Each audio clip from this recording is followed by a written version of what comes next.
Untold Fire. It's great to be here. And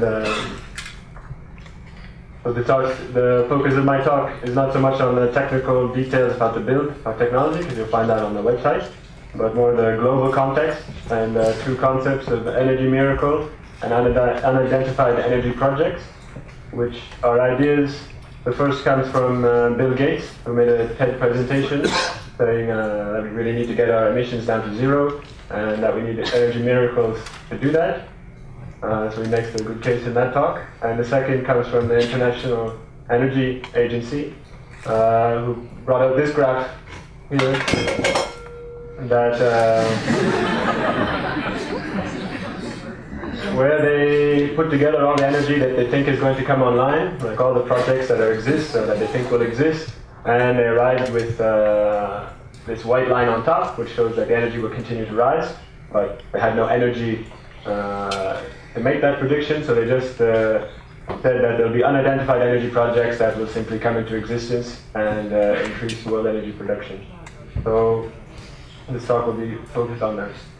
So the basic idea of our technology is to make high temperature solar concentrators with the simplest possible tools and methods, and scalable, so with the same technique you can go from 1 square meter or just a personal demonstration or training model to 90 square meters at the industrial level. So the reason why we really need an energy solution is because we're quickly approaching tipping points in the Earth's climatic system. So here's the ice extent, and the orange line is for this year.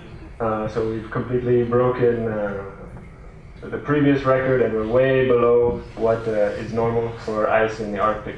So we don't really know how long the ice will last and what consequence it will have when it's gone. So we really have to do something about it.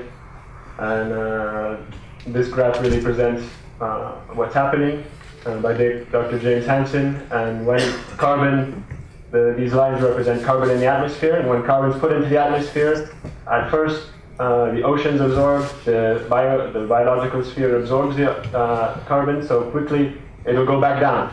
But then when these absorption processes are exhausted, the only way is through geological wearing, depositing at the bottom of the ocean, which is very long. If we don't do anything about it, then we're not going to be able to come back to a normal climate. So there's no, if we wait 50 years, there's really no way to get back to what should be normal, and we have no way of predicting what will happen.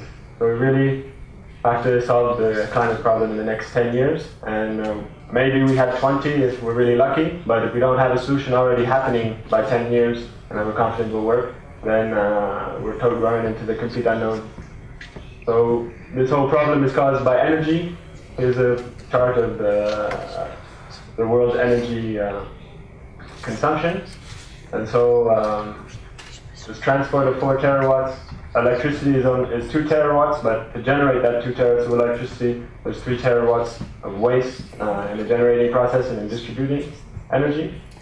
And then these problems we hear a lot about, transport and electricity, but then there's 6 terawatts of non-electricity and non-transport energy used in industry, domestic and commercial activities, the vast majority of which is heat. Some is for prime movers, but most of it is heat.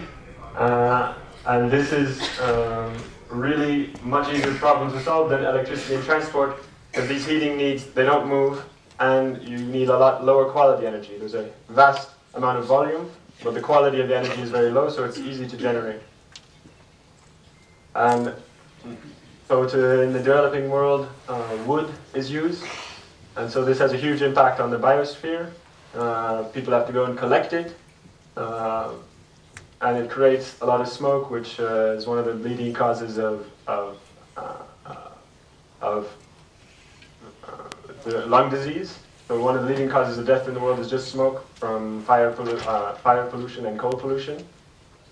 And 50% of the energy in industry, at least in Germany, was found was below 200 degrees centigrade. So really low-grade energy that should be easy to produce locally. And then the consequences of all this smoke can be seen from space. And as you notice, the smoke is a lot blacker than the snow in the Himalayas. And these black particles fall on glaciers, fall on the Arctic. and they make it blacker, and it absorbs more heat, and it melts them faster. And after greenhouse gases, just this smoke is the second cause of ice melting. So, so the question is, are we completely irrational with the approach we're coming with now? And of course, the answer was surprising. It's yes, we are completely in a system that can't possibly work and would completely destabilize the entire global ecological system. And yet, there's a huge solar potential. The energy exists in the world. There's 174 petawatts of incoming solar energy, and we only use 15 terawatts, which is this tiny red dot. So the question is, why aren't we using the solar energy? And then these are the maximum energies that have been estimated to get out of wind energy, or biomass energy, or hydro energy. So compared to the sun energy, they're extremely small, and then of course compared to actual consumption, it's minuscule. And this also makes sense because wind energy, biomass energy, and hydro energy are all forms of solar energy. So really why the question is, why aren't we using solar already if it's so abundant and readily accessible anywhere? And the answer is, we already are, but we're doing it through naturally solar concentrated energy. Oil, coal, natural gas, hydro, the biosphere, and wind energy, they act as a sort of natural lens, concentrating the solar energy in forms that we can then go in and just take.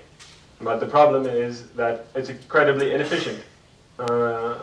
Converting solar energy to the energy we use in this way is way less than 1% efficient in all these cases. And in terms of oil and coal, it's not even happening anymore, so it's pretty much 0% efficient.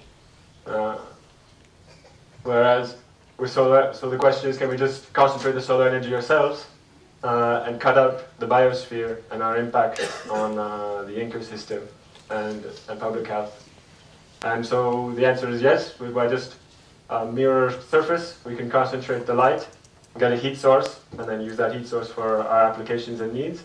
And this is 50% efficient, at least. Like you can go up even higher efficiencies, but 50% efficient is already far, far superior than using natural processes. And if you think about it, if you need wood to cook, you need a large surface area of wood to provide all your energy needs for cooking. Whereas a very small solar concentrator will provide the same energy and avoid all that deforestation. So the question really is, the next question is, can we do it fast enough? And so the method we're working on, which hopefully is not the only method that is relevant, our idea is it's got to be simple, so it can be produced globally easily without limiting factors like trained people and machinery, based on unlimited resources, essentially. Just steel. So we don't want a limiting factor in rare metals, etc. That will stop the growth later. And then simple methods and exponential growth. So once it starts, we need exponential solutions to solve our now exponential problems. And in our last design work, we investigated how to make it with wood, because if we can incorporate wood into the design, then it can reduce the steel consumption considerably. It reduces the energy you need to make the machine, and also makes it radically more accessible, because wood and bamboo is almost universal resource. And so the main question is, can we use wood, and then can we get the accuracy we need to drive commercial and industrial processes? So we did this experiment, and just by drilling holes in wood and putting on mirrors, we could get the accuracy we wanted and the heat we wanted. And then, as mentioned, bamboo could be it's 50 times cheaper than steel in Southeast Asia. So the whole structure can be built in bamboo, then steel consumption can just be for the boiler and other parts, so about maybe 70 or 80% less steel. So then this can be built locally and then spread locally. And then, as I mentioned, temperature is the key. With high temperature, you have a large scope of application. So with the same machine, you can do many things, and especially value-adding things that generate money and so pay for the machine and increase the quality of life in the area. So really need to get high temperatures, so around 200 degrees, and to get steam at 200 degrees, then you need 400, 500 degrees at the focal point. So we really need high temperatures to replace the heat in domestic and industrial activity. And so we can also do it just with an oven. So these are just 4 examples of machines that were built with just information online, except for the one in Mexico, which was the prototype. And so it can be just copied. At the top is built in California, in Texas, in Mali, and then this one was one of the first ones in Mexico. So, you know, viral adaptation, people are building them, and we can get to a huge impact. So high temperature means efficiency and scope of application, so cost effectiveness, which is the key element to getting this technology going. And then the next big concept is combined heat and power. Once you have heat for driving an agricultural process or an industrial process or even a farm process, then you can use this heat, you can put it through a steam engine, get electricity, and then use the waste heat to use in your thermal applications. So this is a big factor, because it means we can put, instead of wasting 3 terawatts of electricity producing our electricity, we can shift the electric production into our industrial and domestic heat production and produce it locally and reduce the waste considerably. So this reduces our total energy demand. And then since we're producing locally and we're consuming locally, then we need a lot less transport to commute to work or to send tomatoes 1,000 kilometers to be processed, only to be brought back. So then we can get our transport problem down to a reasonable level that maybe for a time can continue to be run on oil or other conventional technologies while we figure things out. But the key is to get the whole thing under control. So this was really a vision of such a society. And then here is another model we built in India of 30 square meters. So what it might look in an urban environment, just on a roof. And then the next question I just want to finish with is geoengineering, because now we can't really avoid it, maybe. It's going to be becoming a lot more popular, and it's hyper dangerous, because if we think we can solve our problems by having a counterforce, then it creates more tension in the system and make things explode, basically. So it's hyper dangerous unless it's controllable, intrinsic to society's survival, so not something that we're just doing to reduce global temperature, but necessary, and so part of a new homeostasis, so that it won't just, if it stops, it won't destroy the whole system. So one thing is that's part of a new homeostasis is just planting trees. If we plant the trees, even if we stop, the trees are still there. And then for solar energy, what's a very interesting concept is currency, I call it. So using charcoal as a form of currency, of storing the energy, solar energy in charcoal. And then, at least in developing countries, you can then, if you produce charcoal locally, then you can sell it, you can use it in trade. And the geoengineering impact of this is that if we're 9 billion people and everyone has a ton of charcoal in the bank, it would be 9 gigatons of charcoal that's now stored outside the ecosystem. But it's still almost nothing. It's only 1 year of fossil emissions for 2010. So this also shows that geoengineering really is incredibly hard, and we can't rely on it.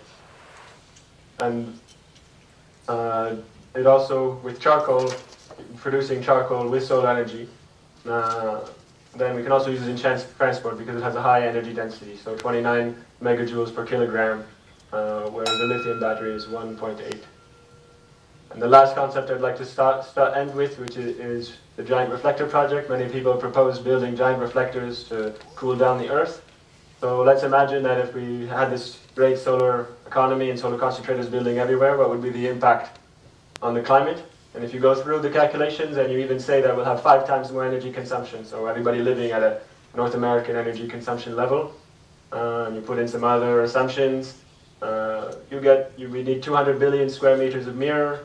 It would cover 0.15% of the Earth's surface, so probably not ecologically damaging, just the space it occupies.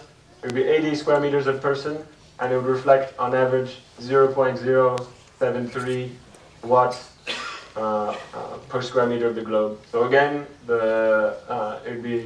it can reduce the climate emissions, but it won't engineer the planet, give us some great reflector to cool down the planet when we want.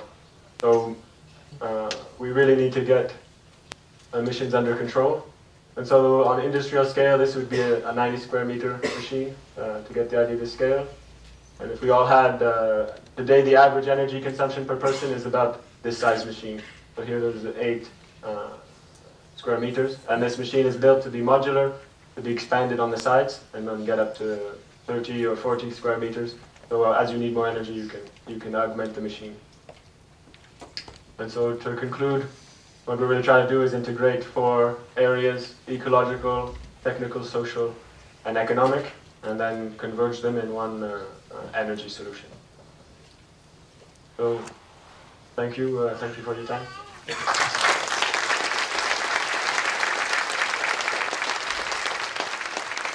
Thank you. It was really amazing. I have a question for you, but maybe from other side of this. So you have as well a company, and my question is how you run a company to working on open source things. So we used to have a product secret and money, but you work on open source. It's really interesting. Well, basically, it's hard to be completely open source. I'll be honest. Like hardware takes a huge amount of resources to develop, unlike software where you can kind of do it from your home, or like Wikipedia where it's just spontaneous contributions. For hardware, you really need a specialized team working on something in a specific location with a lot of resources. So, the model we've come to is our main goal is to make a cost-effective technology, not to be open source. So we want to make a cost-effective technology and spread it as much as possible. So open source is one way. And then classic industry is another way. So we're trying to combine the two in one model and offer industrial solutions to industrial players who have resources and sophisticated machinery and so on. And then develop with hand tools, a method with hand tools, and keep that completely open source that people can then spontaneously improve and use. And so both methods are complementary depending on the cost of labor. The hand method can be completely economic, and then where cost of labor is higher and you want a high optimization of production, then using software modeling and all sorts of other skills, then we can provide a solution for industry. And industry, the projects are a lot higher, even higher in resources. So for industry to get enthusiastic about something, they need a competitive advantage to start. Yes, of course. And then other industries are not. It's not like individuals. Other industrial players, they have engineers and so on. And so at the moment, open source at the industrial scale is not really there. It's not really starting, but hopefully one day. Okay, thank you. Thank you very much.